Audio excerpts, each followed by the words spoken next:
Boa noite, irmãos. É com muita satisfação que novamente nos encontramos para mais um momento de reflexão. Ainda dentro do mês de setembro, um mês tão importante para pensarmos o valor da vida e para pensarmos a prevenção do suicídio, como tema então temos nessa noite, vidas importam. Dentro dessa ideia, desse movimento mundial que nós temos de valorização a todas as formas de vida, então vamos fazer a nossa reflexão buscando o amparo do alto, buscando ao Mestre Jesus, para que Ele nos acompanhe, para que possamos ter o melhor entendimento, a melhor compreensão desse assunto que é de suma importância. Porque setembro, então, como mês dedicado à valorização da vida, tem no seu dia 10 o Dia Mundial de Prevenção ao Suicídio. E por que é tão importante falarmos na prevenção do suicídio, falarmos no valor da vida? Porque os dados da Organização Mundial da Saúde em 2019 nos diz que ocorre uma morte a cada 40 segundos no mundo. Ou seja, são mais de 800 mil mortes por ano por suicídio, esses dados de 2019. Então vejam que nós já estamos com mais de um ano de dados desatualizados, nós não temos informações do que ocorreu em 2020.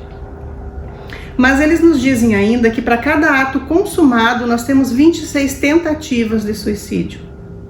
E essas tentativas de suicídio muitas vezes deixam sequelas, elas estão ligadas a tentativas de suicídios indiretos, que não se tornam claros, que não são registrados. São casos não notificados pelos sistemas de saúde. Então a gente, juntando todos esses dados, pode facilmente pensar que nós temos mais de 1 milhão de casos por ano de pessoas que sofrem, de pessoas que pensam em deixar de viver, em desistir da própria vida. E como eu disse, por que é tão importante falar sobre esse tema? Porque é tão importante trabalharmos na prevenção do suicídio. Porque todo o movimento a nível de mídia e de conscientização e de prevenção que nós temos hoje em relação ao coronavírus, nos dá dados de que nós estamos próximos de 900 mil mortes no mundo. Ou seja, nós temos por ano tantas mortes quantas o coronavírus vem ceifando. Isso nos dá a relevância do tema do suicídio, que já é hoje no mesmo nível de gravidade de uma epidemia mundial. Ele vem junto com outros adoecimentos como a depressão, como outras patologias que também já têm números que chegam a ser epidêmicos, que já preocupam as organizações de saúde nesse sentido. E o suicídio, ele infelizmente alcança todas as faixas etárias, adultos, jovens, crianças. É a segunda maior causa de morte entre os jovens de 15 a 24 anos. Então isso é muito triste, pessoas saudáveis, pessoas jovens, mas que não têm mais vontade de viver, que não têm mais motivação para continuarem vivendo. As ideias suicidas, elas são acompanhadas de intensa e insuportável dor psíquica. O suicídio, ele não acontece ao acaso, ele não acontece de um momento a outro. Ele não é um impulso de momento. Ele é um período de sofrimento que a pessoa experimenta, que vem acompanhado de vergonha, de culpa, de humilhação, de medo, de angústia, de pavor. Também tem um sofrimento generalizado que vai incluir um desgaste emocional muito grande, a baixa estima, a falta de perspectiva de mudança. A pessoa não vê perspectiva de futuro. Ela não consegue olhar para o seu futuro, ela não consegue fazer planos, distúrbios no sono, fadiga crônica, a perda do sentido da vida de um modo geral. Então, como eu disse, para cada suicídio consumado, 26 tentativas, 26 pessoas que sofrem de todos esses sentimentos, de todas essas angústias.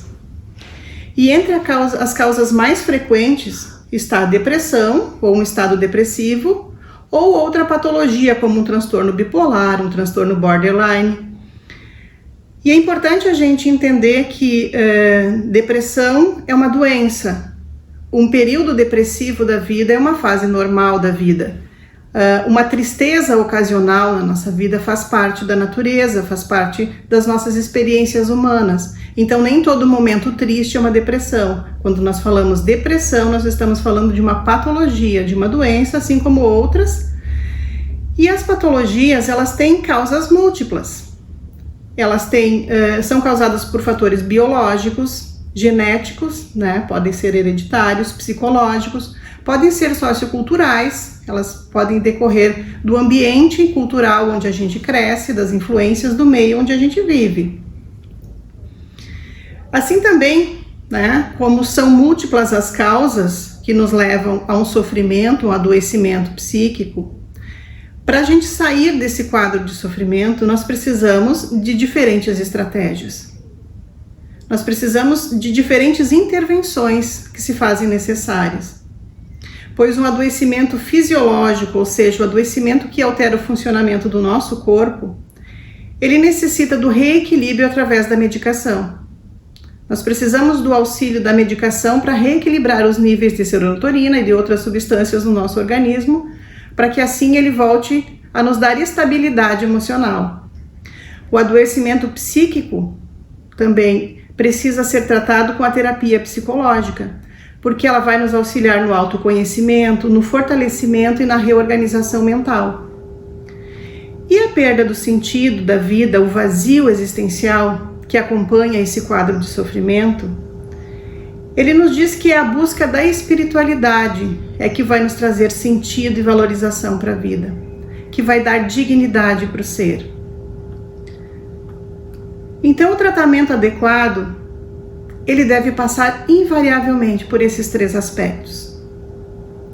Não basta um apenas, ele não dará conta da gama de sofrimentos e de interferências que ocorrem nesse processo de adoecimento.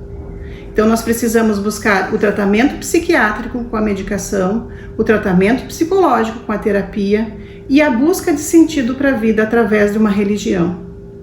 A religião, nesse sentido, é a religação com Deus.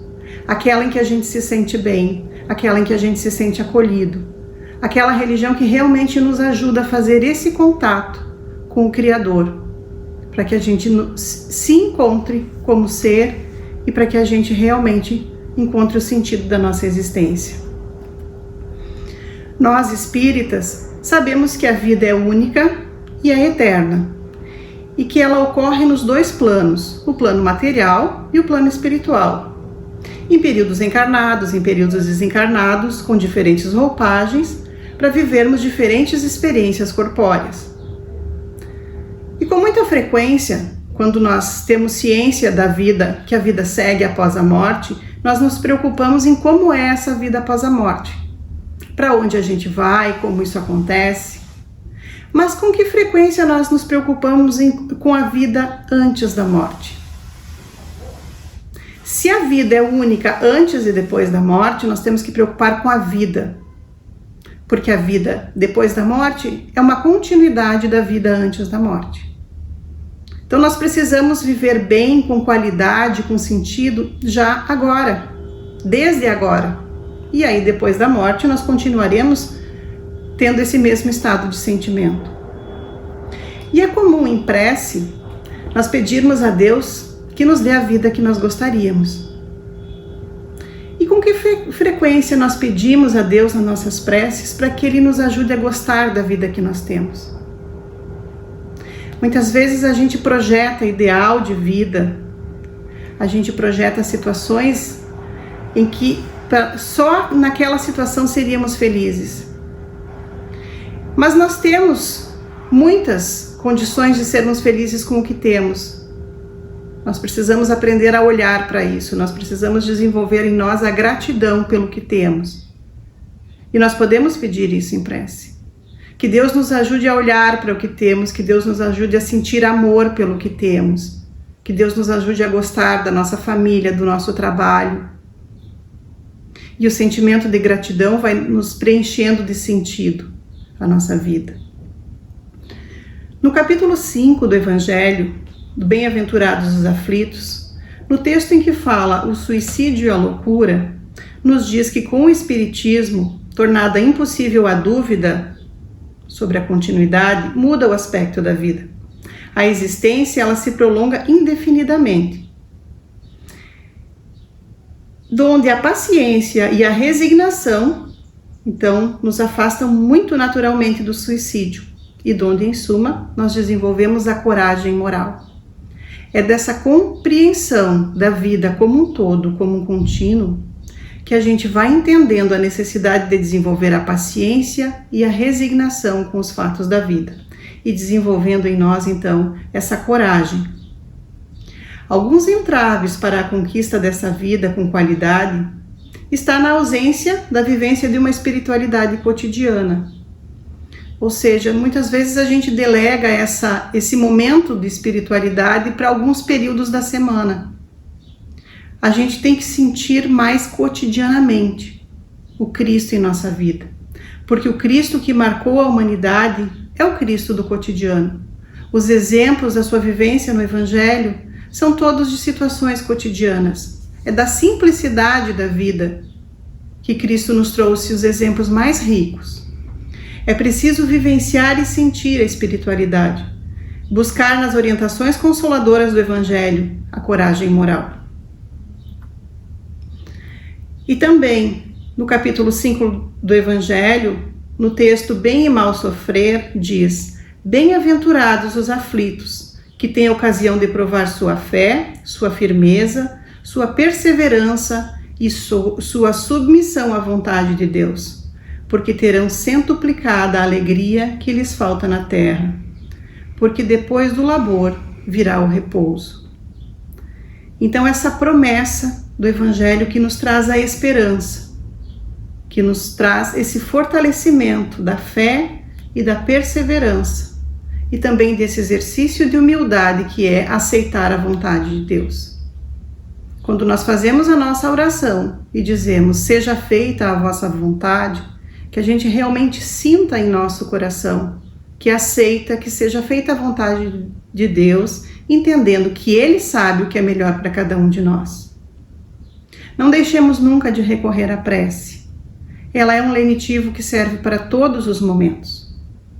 Chico Xavier diz que, no mínimo, a prece nos pacifica, ou seja, nos acalma internamente, para que encontremos por nós mesmos a saída para a dificuldade que estejamos enfrentando. Não bastasse todo o amparo espiritual que recebemos no momento da prece, ela também tem esse poder de nos acalmar e de nos ajudar a pensar com mais clareza na solução dos nossos problemas. E nesta obra, de diversos autores, que traz textos importantíssimos sobre a valorização da vida e a questão do suicídio, Gabriel Salum afirma que o espírito imortal só é infeliz quando vive distanciado da lei divina. É quando a nossa consciência aponta que estamos desvirtuando das finalidades de nossa existência. Ou seja, quando estamos no caminho errado, a nossa consciência nos aponta.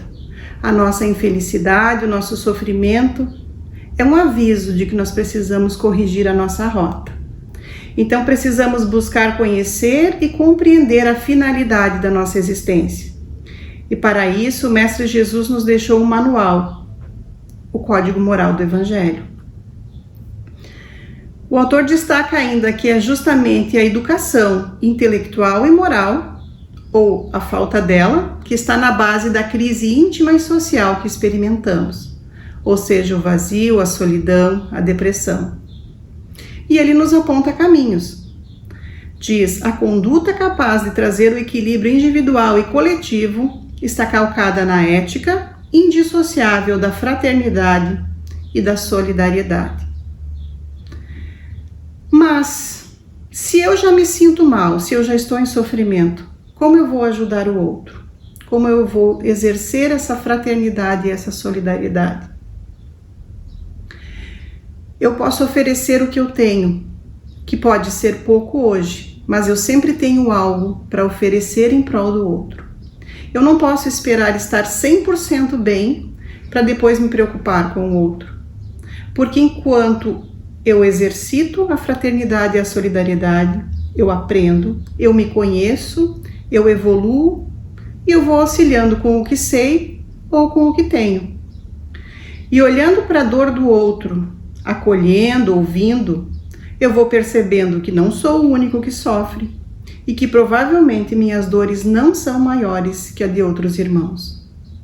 Então eu tenho a oportunidade de aprender com eles que é possível viver, conviver, superar os desafios, as decepções, as tristezas e perdas que vamos experimentando ao longo da existência. É preciso buscar essa integração com Deus e o sentido da vida. Quem tem propósito de vida encontra a felicidade no cotidiano e na prática da caridade. Chico Xavier nos diz: a caridade é um dispositivo divino que interfere no mecanismo da lei de causa e efeito, mobilizando-a em nosso benefício. Um simples gesto de solidariedade vale por muitas preces reunidas.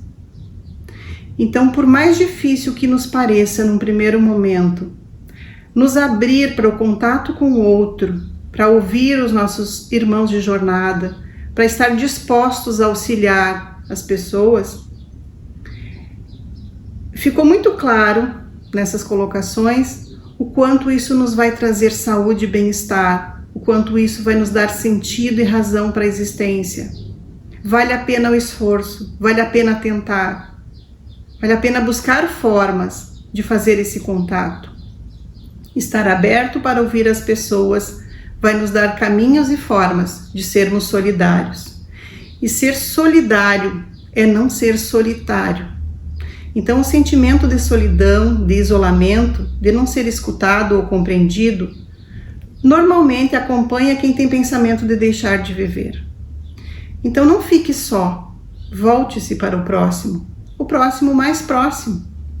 Se ainda não consegue falar, escute. Quem está mergulhado na própria dor, queixa-se de não ser compreendido, mas está aberto a ouvir e compreender a dor do outro? O sofrimento psíquico é um mergulho no egoísmo e no orgulho.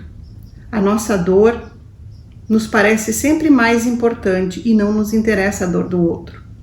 Ou nos achamos tão especiais que queremos que o outro adivinhe o que estamos sentindo. Então, como sair desse estado introspectivo de dor, dessa dor que nos faz voltar para dentro? A caridade. Ela nos vai abrir portas para sairmos de dentro desse quadro doloroso. E por fim, saibamos trabalhar o nosso orgulho, buscando ser gratos a cada novo dia que o Pai nos oportuniza. Aceitar que Ele é o Criador, que Ele sabe de todas as coisas, que Ele nos oferece exatamente o que precisamos para sair da nossa infância espiritual, amadurecermos e assumirmos a nossa própria existência fazendo escolhas melhores. Que possamos desenvolver cada vez mais em nós a fé, a coragem, a caridade e a gratidão. E para finalizar então, mais uma frase do Chico que nos recomenda: para os dias bons, gratidão; para os dias difíceis, fé; para os dias de saudade, tempo; para todos os dias, coragem. Que tenhamos coragem para viver a vida dando o valor que ela tem e sendo gratos pela oportunidade que o Pai nos ofereceu. Muito obrigada.